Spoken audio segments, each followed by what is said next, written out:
Welcome back to News Geelong.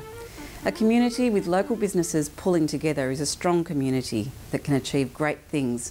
And the generosity of the Geelong NAB Employees Fundraiser, together with Blood Motor Group, kindly donated a car to local children's advocates Brave Hearts, who, through their educational programs in schools and kindergartens, help empower children against sexual assault. The keys were handed over this week. Brave Hearts is performing over many different primary schools around the Geelong region, and we're here at St John's Lutheran where they've had the production here with Ditto and some of the grade prep people. Listen, it's a great day. It's the reason we got involved was the National Australia Bank approached us with a staff project about helping supply a vehicle for the Brave Heart. And it's been a great organisation. It's been a wonderful thing to be able to contribute to. So what's the relationship between you and the NAB? Oh, the NAB's our business partner, so they look after all of our financial needs and everything and take care of all of our banking, so they're a great partner of ours.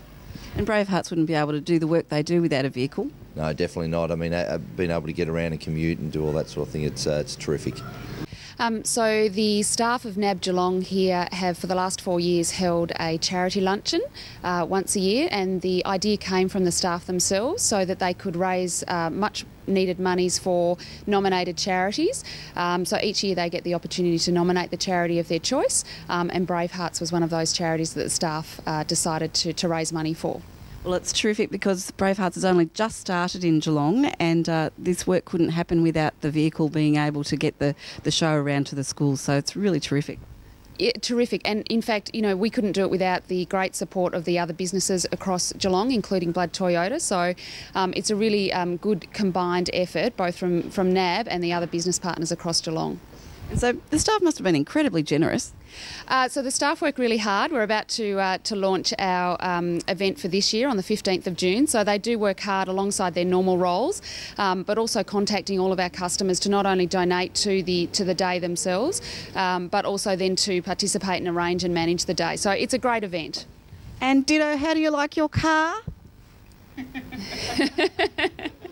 I think that's a yes, and it's a good one. All right, thank you and really well done. Thanks very much. On Tuesday the 5th of June, the City of Greater Geelong celebrated World Environment Day. The Geelong Environment Council were formally recognised on their 40th anniversary, and all the work done in our local environment by hard-working volunteers and founding member and president Joan Lindos. It's fantastic and great to see a great celebration here in Geelong and for the Geelong Environment Council. Now, you're the guest speaker here today. What sort of things did you want to cover for today? I was talking about the role in community groups play in conservation and how important they are, and I just mentioned some of the great characteristics they have, great vision, energy, but two I really featured were courage and perseverance above all else. So much cannot be achieved without the help of many volunteers, I'd imagine. Yes, it's volunteers, and it's also direct involvement in the decision making that is crucial, and often it's the environment group that comes up with a good idea, then feeds it into the system and then helps educate and then directly lobbies for it. So how is Geelong's environment? What's the state of it at the moment? It's pretty good. I think I finished my talk by suggesting that the best thing Geelong could do was make sure it had a circle of green open space around it, and that would distinguish Geelong as a green city with a green circle. And the risk for Geelong is if the urban spread just continues and it becomes continuous with Melbourne, then it's just another suburb. Distinctiveness for Geelong is to be a green Geelong with open space surrounding it. And do you think that's achievable? Oh, absolutely achievable, but need to act very quickly because, as we all know, it's creeping out along the Surf Coast Highway, the Ballerine Highway and back up towards Melbourne. Council's been going for 40 years and I have to say we've worked really hard over all those 14. And you were a founding member?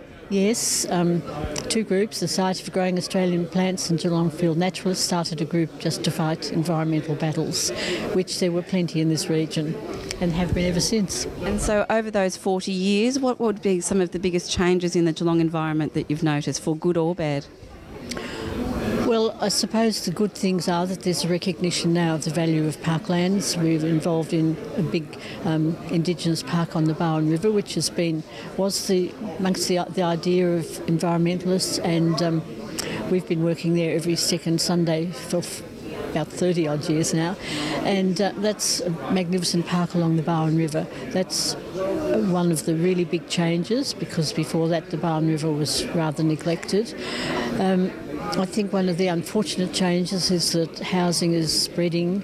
I mean, developers, any decent bit of land, developers will be coming up with proposals to build a new suburb, and I think that that's not sustainable in the long run, and I think that Geelong will lose its identity if we go along too much with that. Where does the council stand with the green belt around Geelong? Look, it's an interesting one because, again, there's that balance between growth and, in a sense, that's what people, I think, enjoy about Geelong, is those green wedges around Geelong. Look, I'm fully supportive of really, and perhaps this is, should be highlighted for another term at council, is that we really, I agree with, Geelong Environmental Council. We've seen it at other presentations from Robert Doyle at a breakfast, at Skilled Stadium, where he talked about that as well. We've seen a number of developments that have come up with the intermodal facility at Lara. I fully agree. I would love to see those green wedges absolutely locked in. After the break, we'll return with sport and weather here on our Wednesday edition of News Geelong.